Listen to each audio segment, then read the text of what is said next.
Hello, hi dear student. I am Professor Harshal Nikam, Department of Electronics and Telecommunication, NIT Polytechnic, Nagpur. Dear student, welcome in our videos lectures of ONS subject. Dear student, before starting our today's topic, you just look into the departmental vision, mission, program educational objective and COPO mapping. Have a look into this.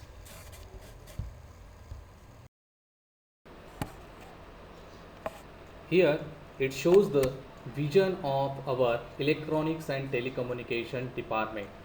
The vision is to nurture proficient diploma engineers to meet the needs of technological advancement in the field of electronics and telecommunication engineer. ये हमारे department का vision है। Means आप इसको goal of department भी बोल सकते हो। तो ये जो विजन यहाँ पे स्पेसिफाई किया गया है इलेक्ट्रॉनिक्स एंड टेलीकम्युनिकेशन डिपार्टमेंट का, ये आपको बताता है कि जो भी टेक्नोलॉजिकल एडवांसमेंट है electronics and telecommunication engineering field में, वो हमें अचीव करना है, वो भी डिप्लोमा इंजीनियर्स तैयार करके। और इस विजन को अचीव करने के लिए हमने मिशन स्टेटमेंट सेट किया है। तो let's see the vision mission statement of our electronics and telecommunication department. Here I represent the mission of Electronics and Telecommunication Department. The mission is having 5 in number for achieving the vision statement of our department. The very first mission is imparting quality education for to meet society and industry needs. यानी quality education electronics and telecommunication department के द्वारा आपको दिया जाएगा, और वो भी जो सोसाइटी की नीड्स होंगी या फिर इंडस्ट्री की नीड्स होंगी उसके द्वारा। Mission 2 statement is provide ethical and outcome based education for the development. यानी इथिकल और आउटकम बेस्ड एजुकेशन आपको दिया जाएगा। Inculcating creative thinking through innovation and co and extracurricular activities among the student। आपको क्रिएटिव थिंकिंग इम्प्रूव करने के द्वारा जो भी एक्स्ट्रा करिकुलर और को करिकुलर एक्टिविटीज़ हम अरेंज करेंगे उसके द्वारा हम विजन स्टेटमेंट अचीव कर सकते हैं। Fourth mission is enhance the leadership skill and employability और higher education. Leadership skill enhance करना या फिर एम्प्लॉयबल आपको बनाना या फिर हायर एजुकेशन के लिए आपको सुटेबल करना, इस तीनों क्वालिटी की द्वारा हम अपना विजन स्टेटमेंट अचीव कर सकते हैं। Fifth one is seeking continuous improvement of knowledge and skill. Yes, this is very important. Continuous improvement पे आपका बहुत ज़्यादा हम इलेक्ट्रॉनिक्स डिपार्टमेंट के द्वारा फोकस करेंगे। So with this 5 mission statement we can definitely achieve our vision statement that we discussed in previous slide. Now we move on to program educational objectives in next slide.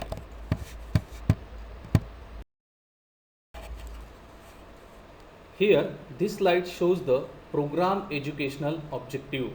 Means after completing your diploma, after 2 or 3 years, this program educational objective is achieved whenever you going for in the industry or whenever you going at higher studies.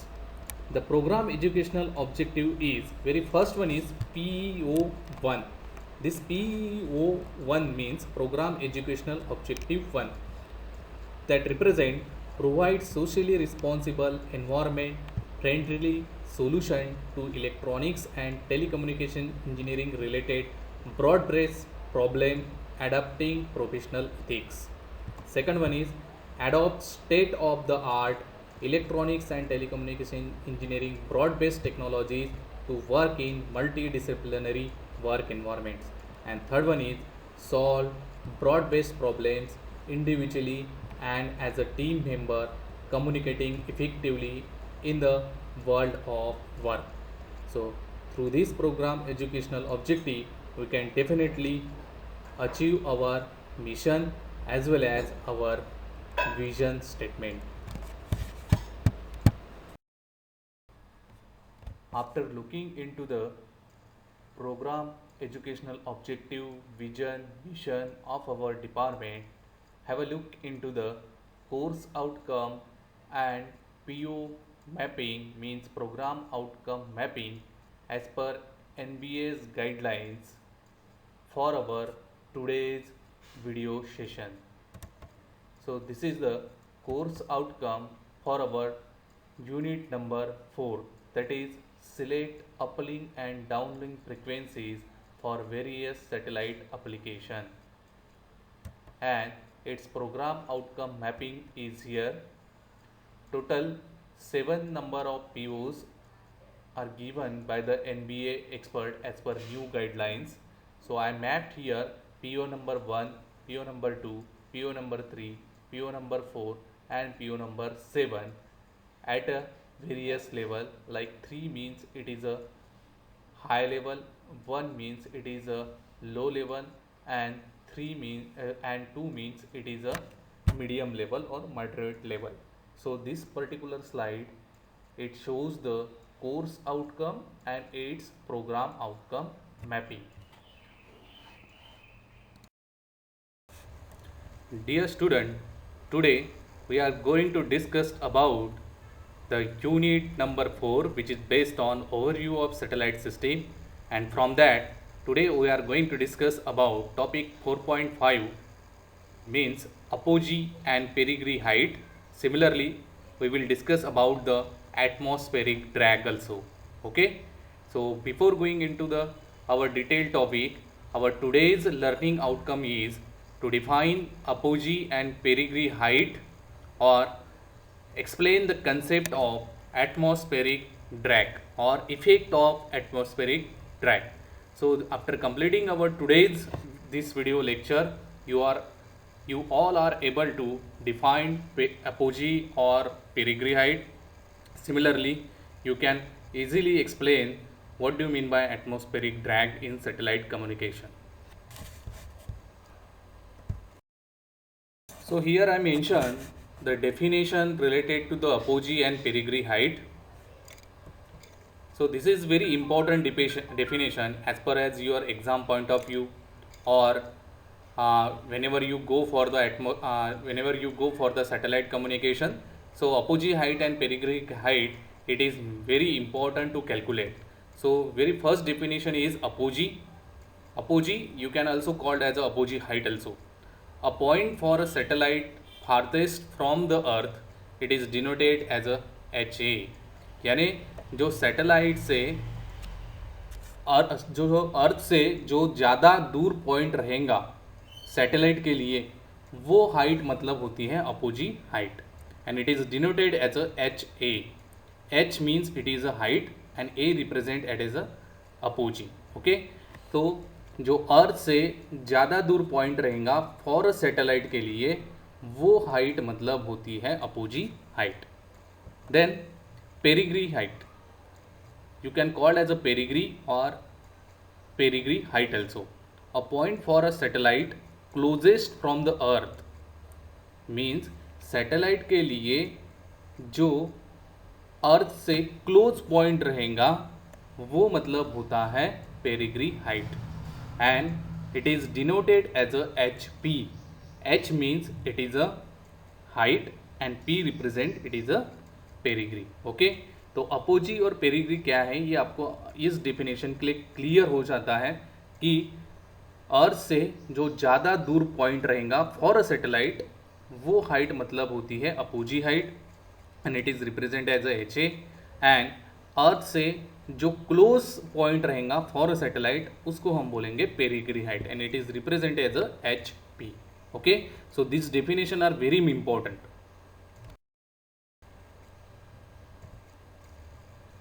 Next, here we can discuss about the atmospheric drag. What do you mean by atmospheric drag? Because atmospheric drag क्या है ये समझना अपने लिए बहुत important है, because we are communicating from the station to the satellite or from the satellite to the earth station. Okay, तो ये जो कम्युनिकेशन अपन कर रहे हैं, ये कम्युनिकेशन वायरलेस तो कम्युनिकेशन है, लेकिन ये स्काई कम्युनिकेशन भी बोल सकते हैं, इसलिए इसमें एटमॉस्फेरिक का इफेक्ट आ ही सकता है.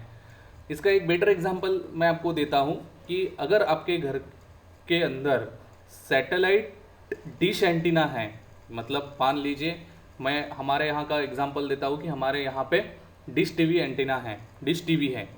हम जो हमारे जो लोकलाइट केबल टीवी है उनसे हमने केबल कनेक्शन नहीं लिया है, हमने डिश टीवी या फिर जो भी आप डायरेक्ट टू होम यूज़ करते हो DTH, ठीक है, वो DTH कभी कभी अगर सपोज़ बारिश के मौसम में यानी रेनी सीजन जब होता है तब हमारे टीवी के ऊपर पिक्चर नहीं दिखता.